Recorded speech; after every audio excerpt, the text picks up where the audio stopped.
Well, hello there, everybody. Today I want to tell you what you've been doing wrong for so long in selling your products and services. If you're a coach, ooh, that was harsh, wasn't it? Listen, I had to get your attention somehow, didn't I?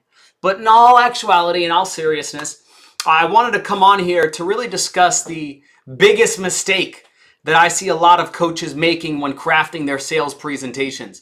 Now, when I talk about sales presentations, what I'm talking about is a masterclass. What I'm talking about is a webinar, something or challenge or a workshop, or anytime a coach is structuring a message with the intent of selling something, I want to tell you about the thing that you've been doing wrong the entire time. Okay. Now, take that lightly, right? Because I don't know if you've actually been doing it. Plus, who am I to say it's wrong, right? But it's something that I believe what I'm about to share with you will enable you to sell a lot more of what you have if you apply it. If you simply say this guy is an idiot, he doesn't know what he's talking about, that is okay, and I respect your opinion. But with that being said, here's what I wanted to discuss with you. Most coaches, when they're structuring a challenge, a workshop, whatever you want to call it, a masterclass, you know what I mean. Most people start with the title slide. Okay, let's get started. Let me come up with the title.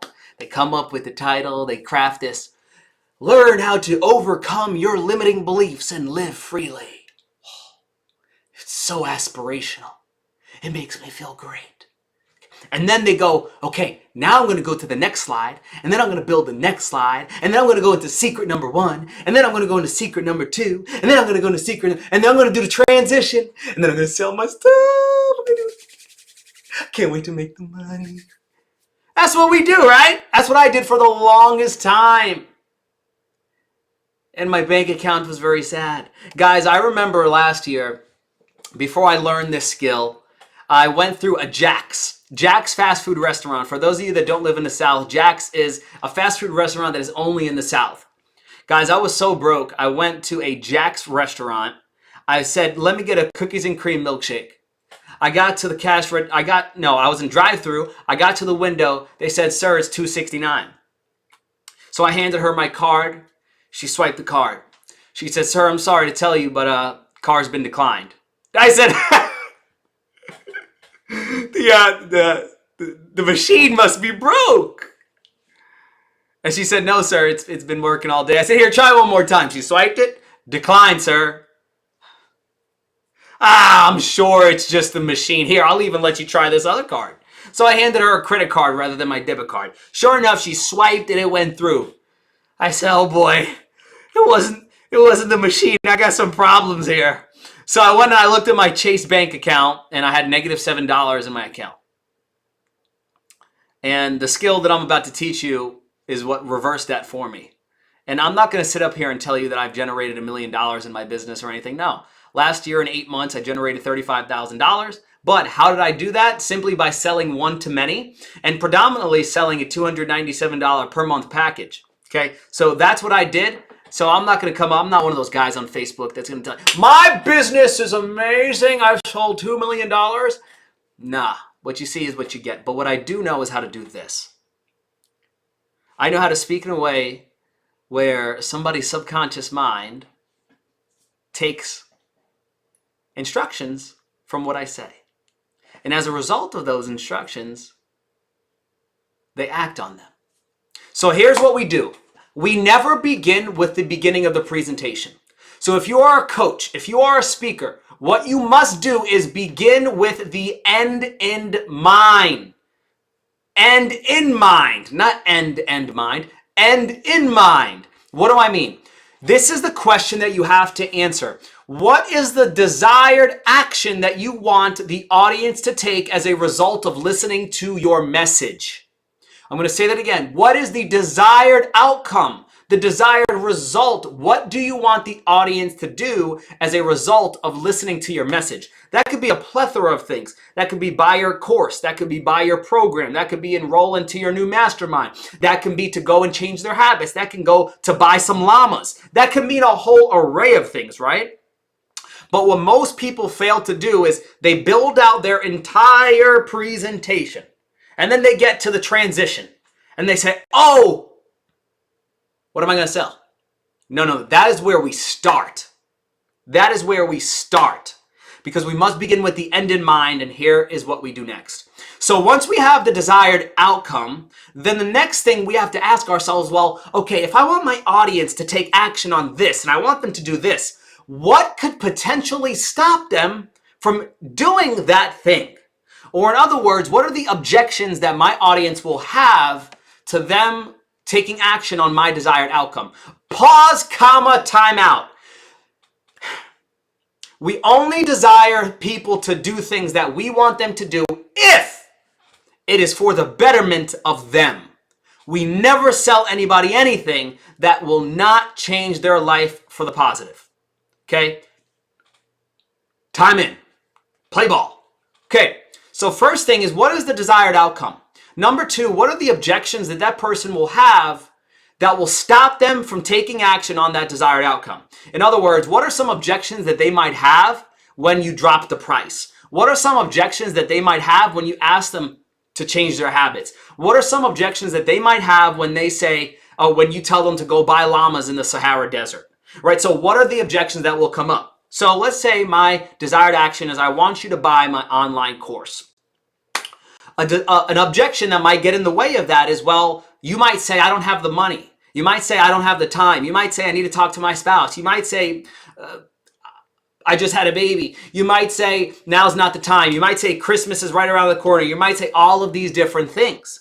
Now, those are all things that will get in the way of you taking action on the desired outcome. So here is what we do. Now we identified the desired outcome. We identified the objections. The next thing that we must begin to do is say, okay, how do I destroy that objection before it ever even enters into their mind? Now, here's a key part. What I teach my clients, my students, is a process called audience intelligence. And it's the process of getting to know your audience better than they know themselves, so that when they hear your solution, you are the obvious answer.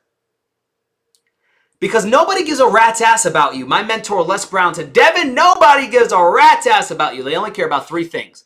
Number one, who are you? Number two, what do you have for me? And number three, why should I care? So we have to get to know our audience better than they know themselves. How do we do that? We ask them questions. We speak with them. We answer questions from their perspective until we have a full understanding of what those potential objections may be. So here is what we do, like I just said. We ask ourselves, okay, how can I destroy those objections before they even have those objections? But you can only do that if you know the objections that they have. And this is where my subconscious storytelling system really comes into play. The next thing we do is we determine, what are some experiences that I've had in my life? Or if I haven't had any of these experiences, what are some experiences that other people that I know or that I've heard of have had in their life, or stories that I've had in my life that are similar to the objections that they are going to have? So as an example, let's say an objection that I get is, I don't have the money. Okay? So then I go and I say, okay, let me think of a time in my life when somebody asked me to invest in something, but I said, I don't have the money. And then we paint the picture for them, right? Because people are driven by one of two things, either pain or pleasure. So what we have to do is, when we're crafting a message that speaks to an audience of people, there's not just one person, we have to address the pain and we have to address the pleasure. This is subconscious work we're doing. So what we do is we share an experience of a time when we allowed money to stop us from taking action on something, and then we regretted it. In other words, I remember a time in my life where I was about to invest in this coaching program, but then this thought came into my head, well, I don't have the money. I can't go into debt for that. It's not worth it. What if it doesn't work? And I sat there and I just thought, I didn't know what to do. And I decided that since I didn't have the money, I wasn't going to do it. And I didn't. And a year went by. And I sat in the same place on the same webinar, listening to the same person. And all I could reflect back on is, I'm exactly in the same spot right now as I was last year. The only question that came to my head was, what if I took action then? I just made that up, but you want to know why that story is so powerful? Because that's a potential conversation that your client is going to have in their head as they listen to you later when you ask them to invest. Oh boy, this is so good. So a lot of the things that I say out loud are future internal conversations that the audience is going to have.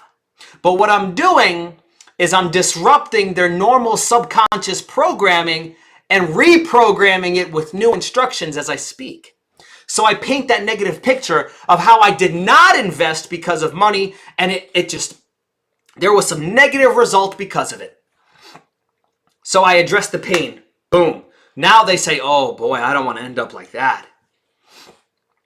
And then I craft another story. The other story is a time in my life when I faced that same exact money objection, but I took action anyway, and I got a tremendous result. Excuse me for sniffling. I've been getting over a cold. Here's an example. There was a time when I got on Clubhouse, and a guy that really changed everything for me when I was in some of the darkest times of my life was a gentleman by the name of Les Brown. How many of you know who Les Brown is? Time out. The moment I mention Les Brown, I immediately borrow his authority, and now I am raised up as an authority in the minds of the audience. Okay? Play ball. We're back in. How many of you know Les Brown? Okay, great. All of you do. Great. I was on Clubhouse for the first time in my life. I opened my phone up, and sure enough, who was hosting a room? Les Brown. I had a total fangirl moment. I mean, could you imagine? It was like me seeing Superman. So I went into his room and I started to listen. And he started to talk about a new coaching program that he was offering called Hungry to Speak. And he was saying how he was going to teach you how to craft your story and share your message and get on stages and work with you and do all these. And I was getting more excited and more excited. Oh my God. Until he got to the price. Notice my pace. Until he got to the price. Until he got to the price. There's a science why I'm doing that, because it speaks to the subconscious. I have no desire to speak to somebody's conscious mind. I speak to the subconscious mind. Okay? That was an aside. And until he got to the price, and it was $297. At that point, I had just started a new job. I had a brand new car, and I got a brand new house. I said to myself, how could I potentially afford $297 a month? Oh my God. I had never invested in my life, in myself before, and I just didn't know what to do. All I could think was, I can't afford it. I can't afford to go into more debt. I got a house, I got a car. Oh my goodness, what am I going to do? Time out. Why am I mentioning these things out loud? Because these are future conversations that the people that are listening to me are going to have when I ask them to invest. Strategic, guys. We got to be strategic. I'm getting a little excited over here. Excuse me for a second. Namaste. But anyways, so I have that dialogue. See, what most people don't do is they tell people, oh, it was so hard. No. We show people. We say things like, and I just had these thoughts of what if it doesn't work out and I don't have the money, I can't afford it. That's what we do. So all of these thoughts went through my head, and ultimately I did something that changed my life. Listen to the pace. I took out a credit card. And this is a practice that I still do to this day whenever I am faced with a decision to invest in myself or not. I just gave instructions to their subconscious mind to listen to what I'm about to do, because I am about to give them an instruction of what to do when it's their turn to invest. See what I'm doing? So I took out a credit card and I held it in my hands, and I held it out and I asked myself this question: are my goals and my dreams worth it? Listen to the volume of my voice. Are my goals and my dreams worth it? And I made the decision that my goals and my dreams were worth it. How many of you feel like your goals and your dreams are worth it? Can I see a show of hands? Great. This is how you engage an audience. This is how you get them to take action on what you want them to take action on. And then I go on to tell of how I met with Les Brown one-on-one, changed my life. We personally mentored and coached by him for years, right? All of these great. And then I say this, all because I made one decision to say yes. How many of you know you're one decision away from changing your life forever? Can I see a show of hands? Great, great, great, great. So now they just told me that they're one decision away from changing their life forever. So when I present them with that decision later in my presentation, they feel like they're lying to themselves if they say no. And then I also throw this in there. But this was only possible because I took action now. Not later. I didn't wait until later. I took action now. Matter of fact, I want you all to write that at the top of your paper right now. Take action now. Listen to the voice. What am I doing? I'm giving directives to their subconscious mind. I'm conditioning their mind so that now they are more favorable. They're more receptive to what I am going to ask them to do at the end of my presentation. But mind you, I'm telling my story in the beginning or the middle. This isn't at the end. We have different stories for that, okay? We have different stories for the close. This is what I call my Les Brown close. Okay, so I'm going to stop there for now because we've been going for 17 minutes. But I hope you took away one or two things from this live stream because this is how we use the subconscious storytelling system, which is my system that I teach my students.